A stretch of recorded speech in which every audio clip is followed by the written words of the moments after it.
Kasih karunia dan damai sejahtera dari Allah Bapa dan anaknya Tuhan Yesus Kristus, itulah yang menyertai kamu sekalian. Amin. Shalom. Selamat pagi saudaraku yang dikasihi Tuhan kita Yesus Kristus.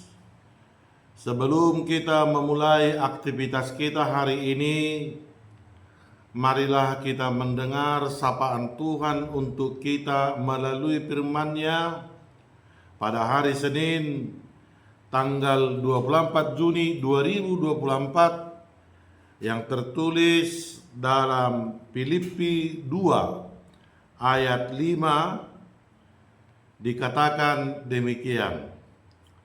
Hendaklah kamu dalam hidupmu bersama menaruh pikiran dan perasaan yang terdapat juga dalam Kristus Yesus. Dengan topik merendahkan diri. Saudaraku yang dikasihi Tuhan kita Yesus Kristus, pikiran dan perasaan adalah dari sekian alat panca indera yang dimiliki oleh setiap manusia.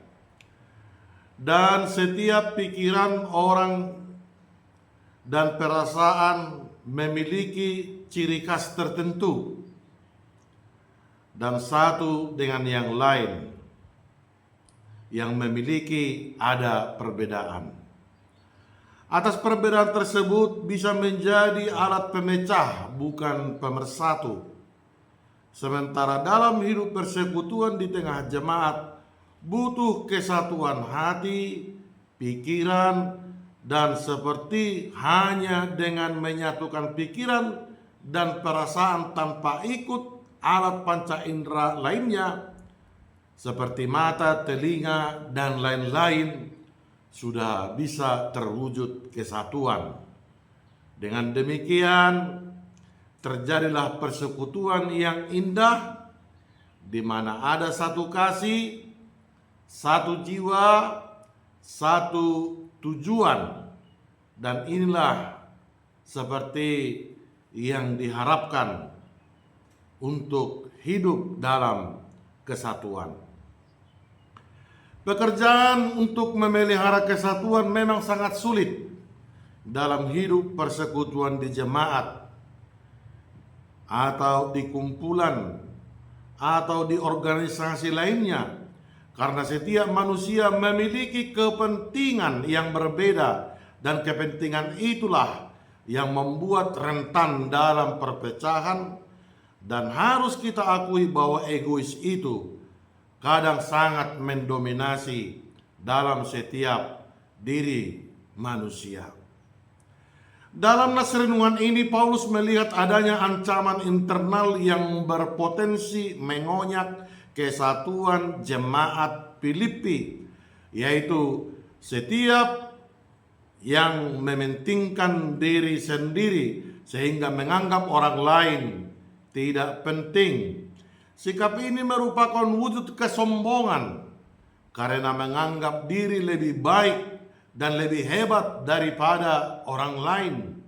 Sikap sombong ini dapat menghancurkan hubungan antar pribadi dan berpotensi menghambat kemajuan dalam komunitas orang percaya dalam memelihara kesatuan. Menanggapi ancaman tersebut, Paulus mengajak segenap jemaat Filipi untuk menaruh pikiran dan perasaan yang terdapat dalam Kristus Yesus. Itulah nats renungan kita hari ini. Yesus sendiri rela melepaskan identitas dengan segala haknya walaupun ia adalah Allah. Ia rela mengosongkan dirinya supaya orang berdosa dapat diselamatkan. Ia mengabaikan kemuliaan dirinya dengan membiarkan diri dihina, direndahkan, disiksa, bahkan dibunuh. Itulah yang dilakukan bagaimana Yesus telah merendahkan dirinya. Dengan kata lain, Inilah teladan yang harus ditiru jemaat Filipi untuk memelihara kesatuan di jemaat. Seperti dalam pepatah yang mengatakan, satu teladan lebih baik dari 1000 nasihat. Artinya, pepatah ini sangat penting karena langsung melihat contoh dan model yang harus ditiru untuk dilakukan dari Kristus itu sendiri. Saudaraku, memang merendahkan diri bukan perkara mudah. Sebab itu kita perlu melatih diri untuk bersikap demikian dalam relasi kita dengan sesama, khususnya di antara orang percaya. Itu bisa ditunjukkan dengan kesediaan mengalah saat berbeda pendapat untuk hal-hal yang tidak prinsipil. Dalam kehidupan berjemaat pun kiranya kita belajar untuk tidak menonjolkan diri sendiri saja, tetapi juga memberi kesempatan kepada orang lain untuk maju. Tapi lebih dari itu, marilah kita juga mendengarkan firman-Nya. Dalam Matius 11 ayat 28 dikatakan, "Belajarlah kepadaku, karena aku lemah lembut dan rendah hati." Di sini kita melihat bahwa dengan belajar meniru Kristus menjadi model, kita akan memiliki kehidupan yang menyerupai kehidupan Kristus, memiliki lemah lembut dan rendah hati. Kerendahan hati yang terdapat dalam diri setiap orang percaya atau pengikut Kristus adalah karena merasakan keterpanggilan untuk hidup berkorban dan tanpa mementingkan diri sendiri, memperdulikan orang lain dan berbuat baik kepada mereka adalah menjadi prioritas.